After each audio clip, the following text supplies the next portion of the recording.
Hi children, how are you all? Are you fine? So you all are fine and well.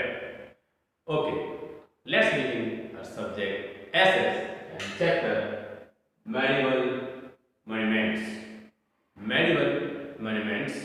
You know that in medieval periods, many kings they built different monuments and many important buildings, gardens, havelis, baulis, and many religious structures they built, and still they are preserved. You can see that. Okay, let's see about that medieval period, some monuments. So, large number of that monuments were built in India during the medieval period. The rulers Many rulers constructed that both religious and secular that monuments. Some religious monuments are there like temples, mosques, stupas, and other religious places. And that secular that monuments like that palaces, forts, tombs, tanks, guards, and wells. So kings they built forts and tombs to impress others with their wealth, power, and position.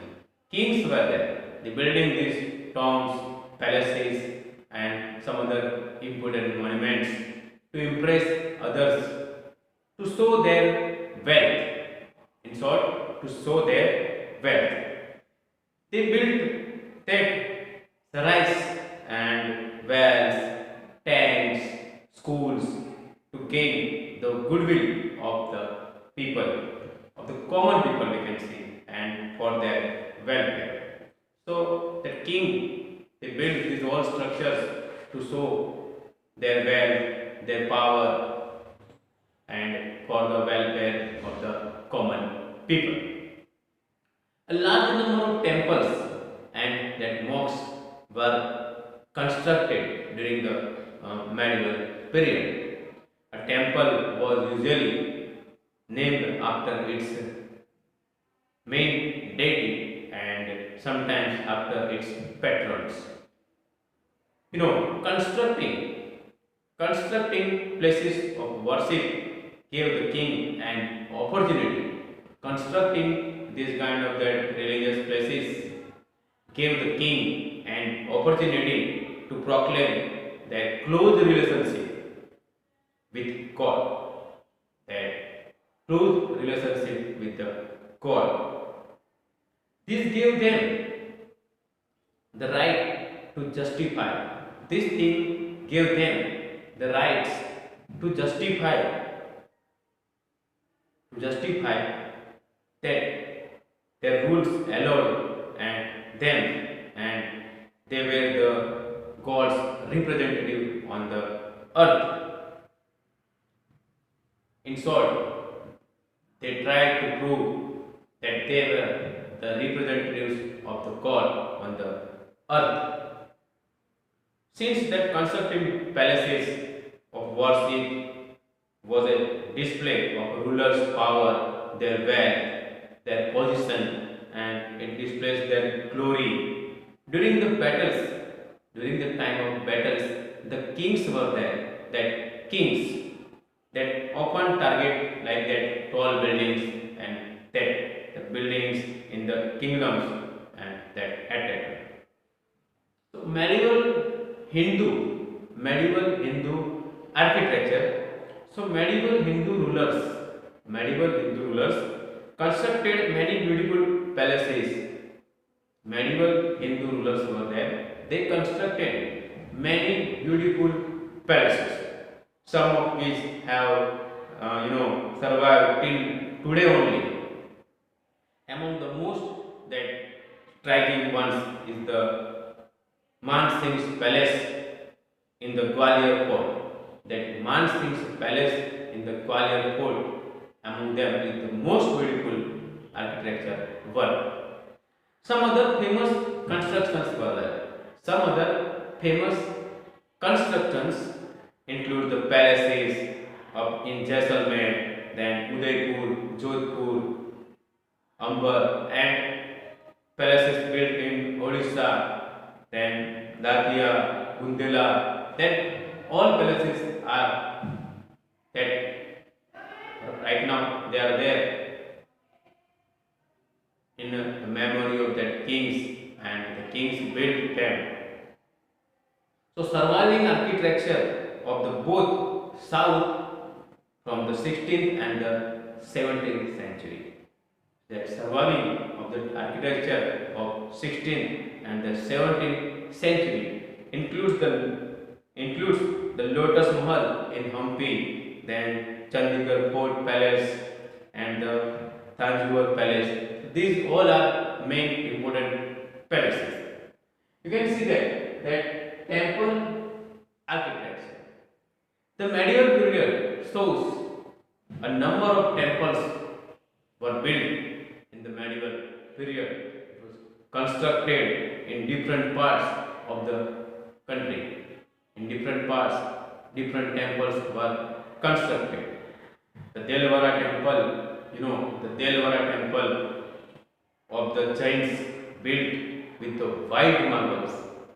Delvara temple of Jains was built with the white marble, and Jain temples, Ranakpur, that are the examples of that different kind of architecture style of temples. There are primarily, we can see that two distinct styles of temples, two style of temples. Architectures name them that the Nagara style of temple in the North India and the Dravida style temples in the South India. The two styles of temple, Nagara styles of temple and Dravida style temples. Both the styles have some certain common elements. Both the temples, Nagara style and Dravida style, they have some common elements in them.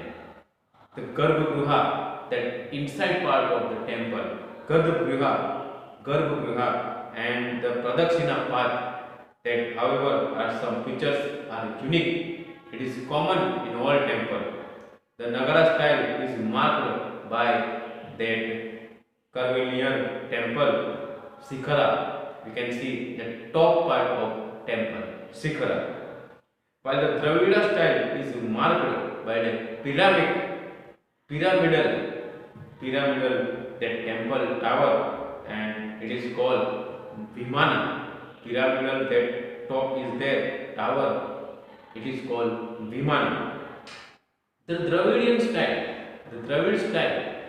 was used, that Dravid style was used for the Hindu temples in that modern Tamil Nadu.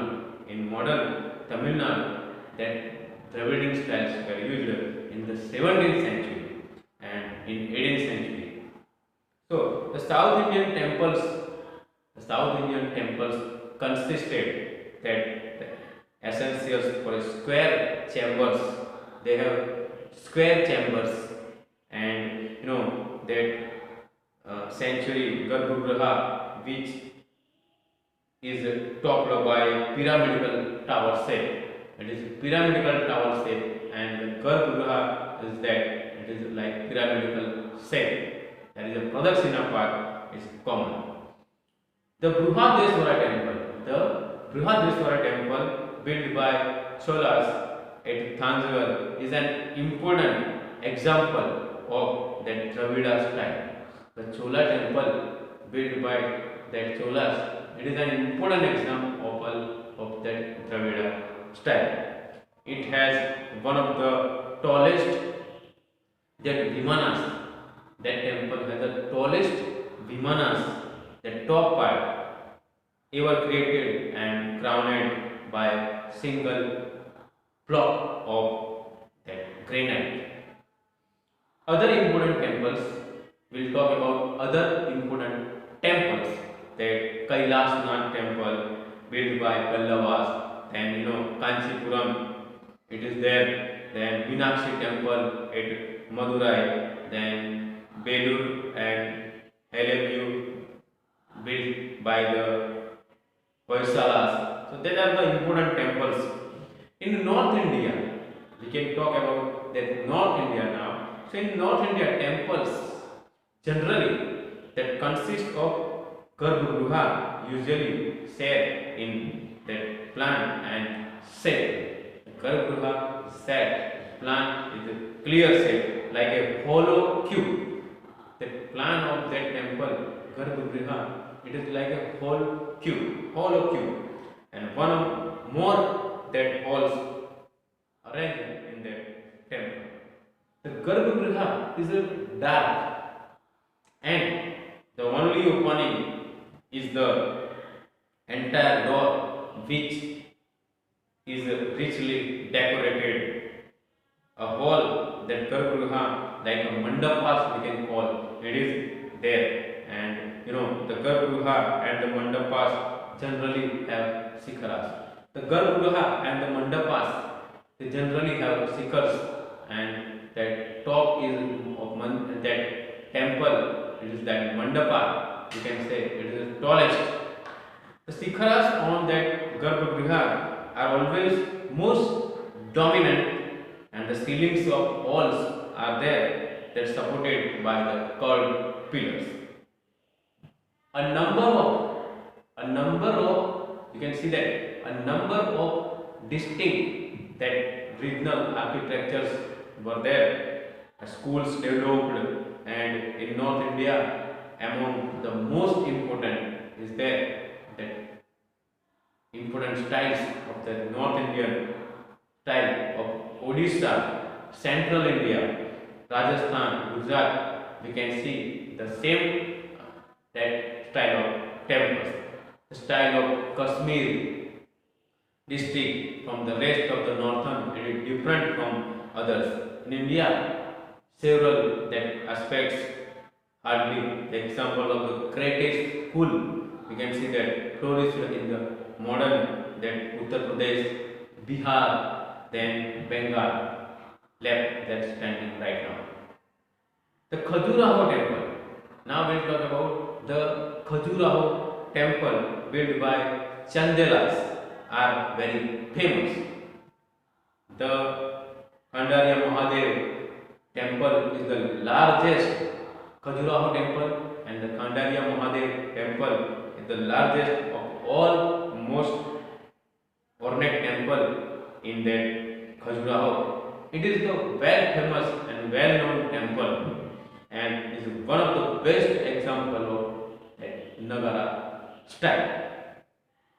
Other important temples like Nagara style temples are built. Sun temple at Konark, other some Nagara style important temple built like that Sun temple at Konark, Jagannath temple at Puri, Lingaraj temple at Brihadeshwar, all in Odisha. These are the famous temples that that temples are there two types, Dravida style and Nagara styles. So these are some important temples built during that medieval period, and the old temples they have their own importance and they are very important temples. Now we'll talk about that Indo-Islamic architecture. Islamic architecture also flourished in great strength. So we'll talk about now Indo-Islamic architectures. So Islamic architecture came to India with the Turks. Indo-Islamic architecture, that Islamic architecture came in India with the Turks. Turk is there. So the greatest height by the Mughals.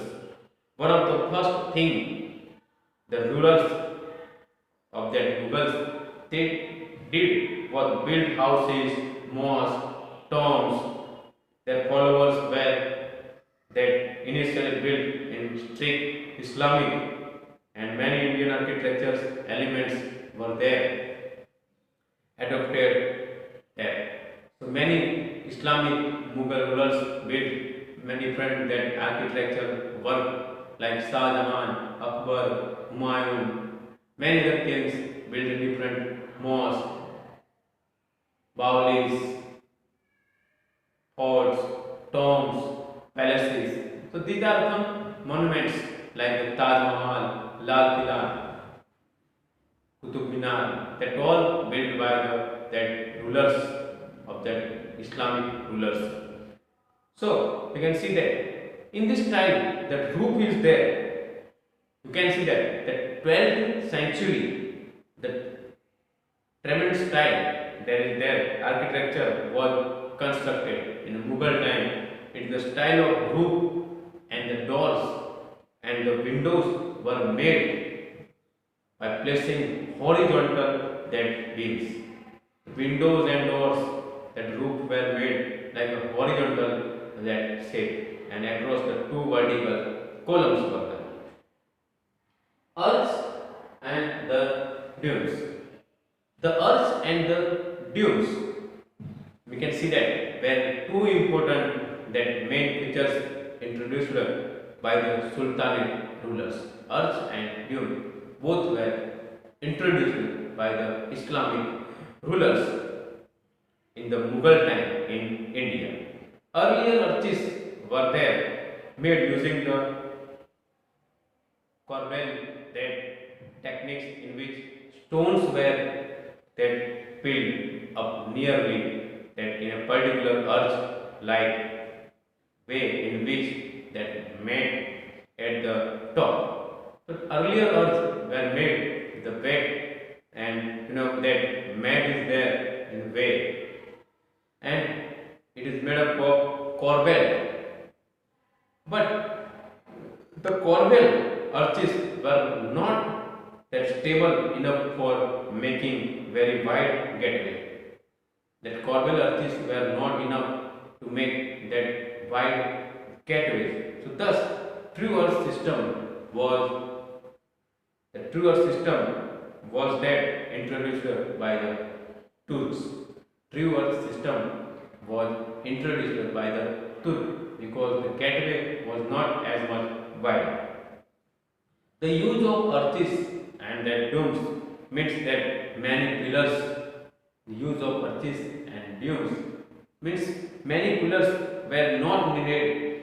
Many pillars were not needed to support the structures of the whole way.